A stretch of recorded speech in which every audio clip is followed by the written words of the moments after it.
Marroca, by Guy Maupassant, translated. My friend, you asked me to share impressions, to recount adventures, and above all to tell of the love stories that befall me in this African land that has long beckoned me. You laughed heartily in advance at what you called my dark pleasures, already picturing me returning home accompanied by a towering black woman, wrapped in bright fabrics, a yellow scarf upon her head. Of course, the time for negresses will come. I've already seen several, and they have stirred in me the desire to plunge into that ink. But first I encountered something rarer, and in its way more astonishing. In your last letter you wrote, "If I know how they love in that country, I could describe it without ever being there." Well then, know this, here they love with a furious passion. From the very first days one feels a fiery tremor, a sudden surge, a tightening of desire, a languor that seizes the whole body. All this excites the senses to the utmost, heightens every physical sensation, from the mere touch of hands to that commanding, ineffable need that drives us to folly. Let us examine this. I'm not sure that beneath this sky there exists what you call the union of souls, sentimental idealism, platonism. I doubt it. But sensual love, saturated with something real, in this climate becomes truly dangerous. The heat, the burning breath of the air, the stifling gusts of the southern wind, torrents of fire pouring from the great desert, the heavy sirocco, more devastating than flame. All this inflames the blood, maddens the flesh, and turns man into beast. But let me come to my story. I shall not speak of my first days in Algiers. After visiting Beaune, Constantine, Biskra, and Sétif, I arrived at Bougie through the gorges of Chabet and along that incomparable road winding through Kabyle forests. This road coils above the sea along the mountain slopes, 200 meters high, and leads to the magnificent bay of Bougie, no less beautiful than Naples, Ajaccio, or Dornanès. I exclude from comparison only the incredible bay of Porto on Corsica's western shore, girdled with red granite, and those fantastic stone giants, the Calanches de Piana. As soon as you round the bay with its peacefully slumbering waters, you see Bougie from afar. The town appears like a white patch upon the green slope of a lofty mountain crowned with forest, like the foam of a waterfall plunging into the sea. The moment I entered this enchanting little town, I knew I would remain there long. On every side the eye meets a ring of whimsical, jagged, horned peaks, so tightly closed that the sea barely peeps through and the bay seems a lake. The blue water, with its milky sheen, is transparent to wonder, while the sky, of deep azure, as though painted in double layers, spreads above it, reflecting its beauty. They seem to gaze at one another in admiration. Bougie is a city of ruins. Already at the quay you encounter such a splendid ruin that it might be mistaken for stage scenery. Ancient Saracen gates overgrown with ivy. In the mountain forests, traces of the past are everywhere. Roman walls, fragments of Saracen monuments, remnants of Arab constructions. I rented a small Moorish house in the upper town. You know these dwellings, they have often been described. No windows open outward. Light falls from above, through the inner courtyard. On the second floor is a cool hall where one spends a day, and above it a terrace for the nights. I quickly adopted the local habits. After breakfast, the siesta. It is a suffocating, scorching hour when breathing is impossible. The streets lie deserted. Everything sleeps or strives to sleep, stripped of excess clothing. In my hall with its Arab columns, I placed a soft divan, covered with a carpet from Jebel Mur. I would lie upon it in Hassan's costume, but could not rest, tormented by abstinence.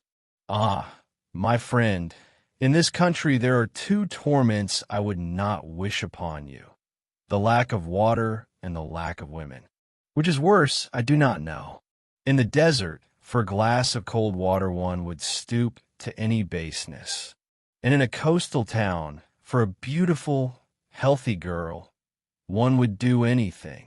Women abound here, but if I continue the comparison, they are as harmful and foul as the stagnant waters of Sahara springs. And so one day, more exhausted than usual, I tried in vain to doze. My legs trembled as though pricked from within. A restless anguish drove me to toss upon the carpets, turning from side to side. At last, unable to endure it, I rose and went out. It was July, a blazing hour afternoon. The stone pavements were so hot one might have baked bread upon them. My shirt instantly grew damp and clung to my body.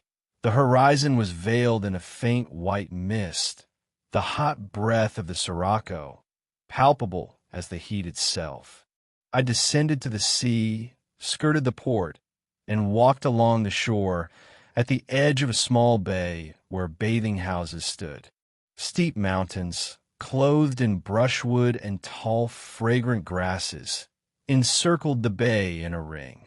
Along the shore, dark rocks lay soaking in the water. All around, no living soul. Everything was still. No cry of beast, no beat of wing, not the slightest sound, not even a splash. The sea seemed frozen beneath the sun. It seemed to me that in the scorching air one could hear the humming of fire. Suddenly, behind one of the rocks half submerged in the silent water, I heard a faint rustle. Turning, I saw a tall, naked girl up to her breast in the sea. She was bathing, certain that in this burning hour she was utterly alone. Her face was turned toward the horizon, and she leapt lightly in the water, unaware of me. The sight was astonishing. A beautiful woman in water clear as glass, beneath the blinding rays of the sun. Tall, slender like a statue. Suddenly she turned, gave a cry, and, now swimming, now wading, vanished at once behind a rock. She must come out there, and I sat upon the shore, resolved to wait. Soon her head cautiously appeared from behind a rock. Heavy black hair twisted in a knot. She had a large mouth with lips rolled outward like cushions, immense shameless eyes, and her whole body, slightly darkened by the sun, seemed carved from ancient ivory. Supple and tender, the body of the white race, scorched by Africa's sun. She called out, "Pass on." Her voice, resonant and a little rough like herself, carried guttural notes. I did not stir. She added, "It is not proper to remain here, monsieur." The air in her mouth rolled like a rumbling cart. Still I did not move. Her head disappeared. 10 minutes passed. First her hair appeared, then her brow, then her eyes, slowly, cautiously, like children playing hide-and-seek, eager to glimpse the one who seeks them. This time her face showed anger. She cried, "Because of you, I shall fall ill. I will not come out while you sit there." I rose and went away, glancing back as I walked. When she saw I was far enough, she emerged from the water, half bent, turning her side toward me, and vanished into a hollow of the rock behind a skirt that hung there.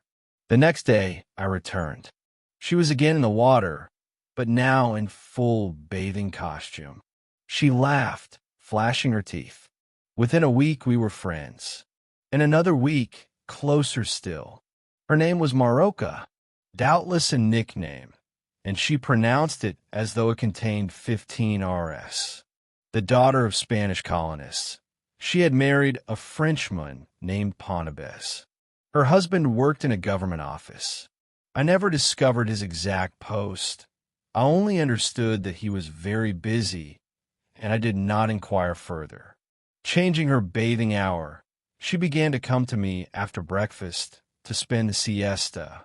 And what a siesta it was! If only all could rest so. She was truly enchanting, somewhat of the animal type, yet magnificent. Her eyes always shone with passion, her half-open mouth, sharp teeth, her very smile, all betrayed a wild, sensual nature. Her breasts, long, straight, pointed like pears, firm as though on steel springs, gave her body a savage power, made her a creature base and splendid, created for debauchery. She recalled the ancient obscene goddesses who lavished caresses upon the grass beneath the leaves. Never had any woman carried within her such insatiable desire. Her passionate embraces, accompanied by cries, gnashing of teeth, spasms, and bites, almost at once ended in deep sleep, like death. Yet she would suddenly awaken in my arms, once more ready for love, her breast rising in thirst for kisses. Her mind was simple as two and two. Ringing laughter took the place of thought. Proud of her beauty, she felt aversion even to the lightest coverings, and ran about the house with unconscious, bold shamelessness. Sated with love, worn out by passion and movement, she would fall asleep beside me on the divan. From the suffocating heat, drops of sweat stood upon her darkened skin, and her arms flung above her head, her secret folds, all exhaled that animal scent which so irresistibly draws the male. Sometimes she came in the evening, when her husband was occupied at his office.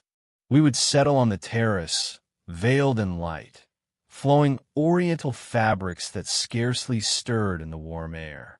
At full moon, when the immense, brilliant tropical orb rose above the horizon, flooding the town and the bay encircled by mountains, we watched around us, upon other terraces, a whole army of silent, outstretched shadows, phantoms of repose who from time to time shifted their posture, rolled over, and again lay motionless in the languor of the sultry night.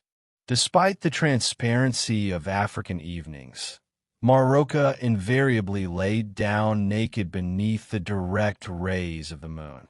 She was not in the least troubled by the eyes of those who might see us. Often, disregarding my entreaties and fears, she would send forth into the nocturnal silence long, trembling cries, to which the distant howling of dogs would respond.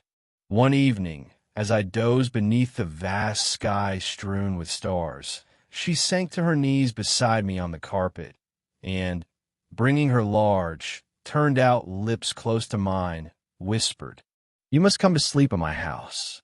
I did not at once understand. "What, at your house?" "Yes. When my husband goes out, you shall take his place." I laughed. "But why? You come here already." She persisted, whispering straight into my mouth, scorching my throat with her hot breath and moistening my mustache, "so that I may keep a memory of you." And the rolling R in the word lingered long among the rocks, like the echo of a torrent. I cannot grasp her thought.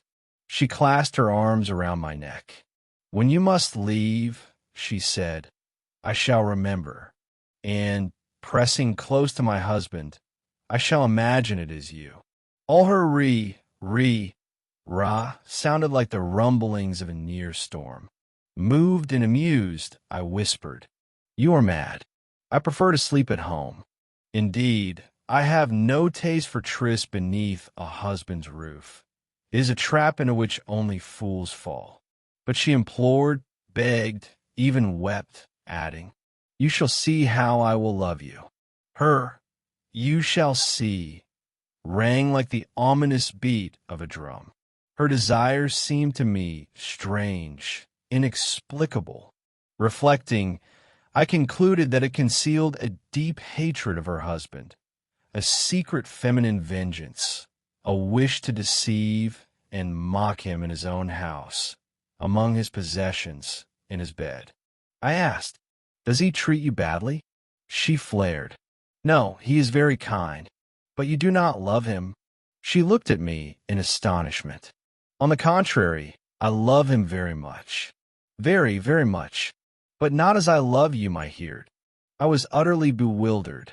While I tried to understand, she pressed upon my lips a kiss whose power she knew well, and whispered, "You will come, will you not?" I did not consent. Then she dressed and went away. For 8 days she did not appear. On the 9th she came, halted at the threshold of my room, and with solemnity asked, "Will you come tonight to sleep at my house? If not, I go." 8 days is a long time, my friend. In Africa, they equal a month. "Yes," I cried, stretching out my arms, and she flung herself upon my breast. That evening she awaited me in a neighboring street and led me to her home. They lived near the quay, in a small, low house. I passed through the kitchen, where the couple usually dined, and entered a room whitewashed with lime, clean, with photographs of relatives upon the walls and bouquets of paper flowers beneath glass domes. Marroca was beside herself with joy. She leapt about, repeating, "Here you are with us. Here you are at home." I truly felt at home. I confess I was somewhat embarrassed, even uneasy, seeing my hesitation, for in a stranger's house it is not easy to part with that garment, without which a man becomes ridiculous and helpless. She snatched it from me and carried it into the next room with the rest of my clothing, those scabbards of my courage. At last my usual confidence returned, and I strove with all my might to prove it to Marroca. 2 hours passed, and we thought nothing of rest, when suddenly loud blows sounded upon the door, and a man's voice cried, "Marroca, it is I." She sprang up. "My husband! Quick, hide under the bed." In panic I searched for my trousers, but she, breathless, pushed me. "Go, go." I sprawled upon the floor and slid beneath that very bed where I had been so happy. She went into the kitchen. I heard her unlock a cupboard, then lock it again, return with some object I could not see, but which she quickly concealed. The husband grew impatient, and she answered loudly, calmly, "I cannot find the matches." Then suddenly, "I have found them. I am opening." And she opened the door. The man entered. I saw only his legs, enormous legs. If the rest were in proportion, he must have been a true giant. I heard kisses, the slap of a hand upon bare flesh, laughter. Then, with a Marseille accent, he said, "Forgot my wallet at home. Had to come back. Thought you were already fast asleep." He went to the chest of drawers and rummaged long among the compartments, searching for what he needed. Marroca, as though struck by weariness, lay stretched upon the bed. He drew near, plainly intending to caress her, but she, irritated, let fly at him a volley of angry RS like grape shot. His legs were so close that I was seized by a foolish, reckless temptation to touch them, but I restrained myself. Failing to obtain what he wished, he grew annoyed. "You are simply wild tonight." Yet he quickly softened. "Good night, darling." A ringing kiss followed.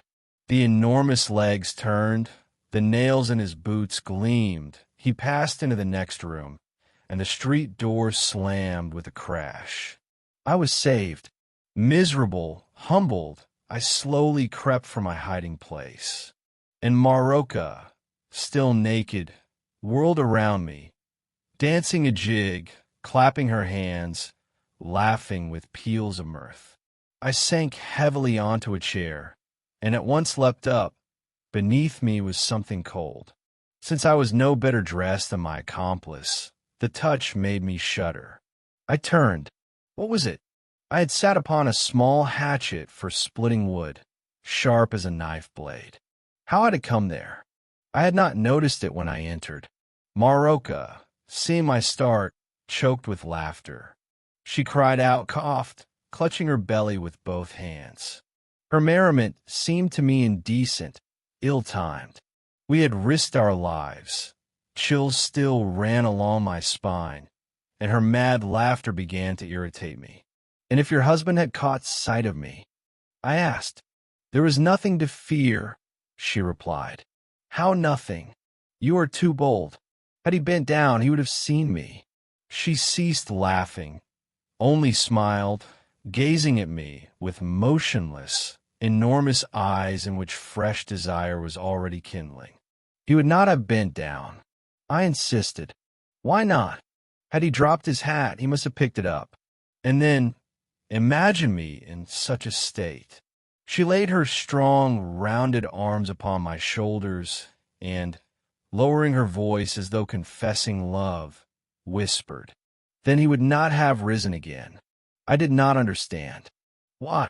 She winked slyly, stretched out her hand toward the chair on which I had sat, and her extended finger, the fold at her mouth, her half-open lips, and sharp, gleaming teeth, all pointed to that little hatchet. She made a motion as though to seize it, then, drawing me close with her left arm and pressing her thigh against me, with her right she made a swift gesture, as though beheading someone kneeling before her. Such, my dear friend, is how they understand conjugal duty, love, and hospitality in this land.